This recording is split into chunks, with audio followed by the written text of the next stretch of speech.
কে আপনি? যে আমি মেরাজুল হক কাসিমি ব্রাহ্মণবাড়িয়া। কি বলবো বলেন? ওয়াইদের যে খারাপ, আজকে যে আসতে পারতেছেন না ওই শ্রোতাগণ তো উপস্থিত, আপনার জন্য একটু সান্ত্বনামূলক কথা বলে দিলে ভালো হয়। ওই যে পরশুদিন না আগের দিন বৈরী আবহাওয়া, বৃষ্টি, বিবারিয়ার প্রোগ্রামে যেতে পারি নাই। রেডি 10টা থেকে হেলিকপ্টারে নিবে, পাগল হয়ে গেছে আবেগ, যেতে পারি নাই, হেলিকপ্টারে যেতে হবে। এত টাকার বাহাদুরি। হ্যালো, জি বলেন বলেন। কে আপনি?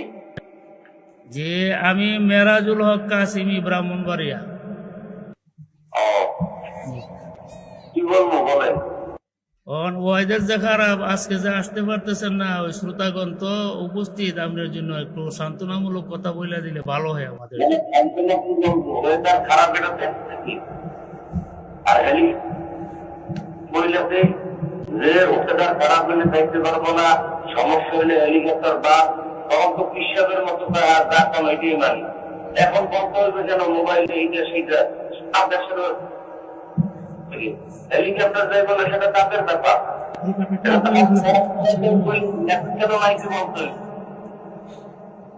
আচ্ছা ঠিক আছে। আসলে কথার নাম ওই কবিশ, কথার নাম ওই রবিশ। উনি সান্ত্বনামূলক একটা কথা বললে তো সবাই খুশি হয়ে যায়, কিন্তু ওনার কথার মধ্যে তুক্ষার বেশি, জাল বেশি। আচ্ছা যাক, এর চেয়ে আরো বড় বড় বক্তা দিয়ে আগামীতে তোরা পালন করবে শীতকালে। মামুন রোকসান আনবে, সাকাওয়াত হোসেন রাশিদ আনবে, এবার ওই যে তবলিগ জমাতের এক বক্তা মুস্তাকুর নবী সাহেব, তোরা ওখান থেকে ফিকির কর, অন্তত 8-10 জন বক্তা আনবে আগামী শীতকালে।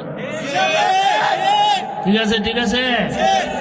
আল্লাহ তো আইরুল কারাম টাকার অভাব আছে, টাকার বস্তা হলো আইরুল এলাকা।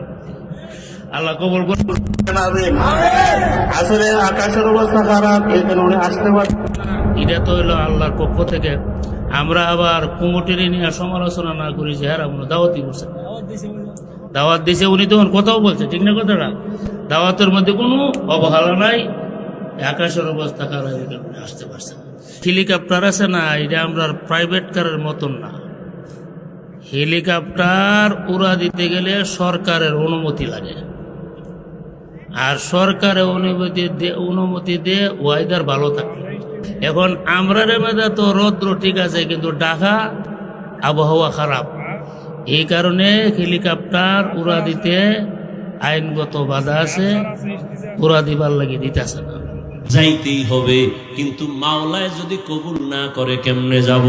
সবাই দেখতেছে, এরপরও মানুষ যেতে পারি নাই। বললাম একটা আলাদা প্রোগ্রাম গাড়িতে গিয়ে চেষ্টা করব দেওয়ার, না উল্টা পাল্টা।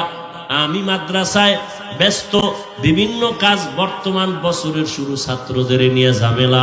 একটা ছাত্র উল্টা পাল্টা করছে, নিয়ে ঝগড়া করতেছি, ফট করে মোবাইল সামনে এনে দিছি। কোথায় মোবাইল, কার সাথে কথা বলবো, চিনি না কার সাথে। আমি আছি এক ব্যস্ততায়, মেজাজ গরম। ওদিকে বৃহস্পতিবার আমি রোজা রাখি, রোজা অবস্থায় ছাত্র উল্টা পাল্টা ধমকাইতেছি, এর মধ্যে মোবাইল কোথায় ধরছে, মাইকে না কোথায় তাও জানি না। আমার দরকার আছে, এত বড় একজন আল্লাহর বান্দা, কি জানি নাম, বিবারিয়ার একজন খুব বুজুর্গ মানুষ, জীবনে কারোর সাথে বেয়াদবি করলাম না, আর তুমি মনে করো চিনি না, জানি না, বুঝলাম না, ফট করে মাইকে দিয়া দিলা।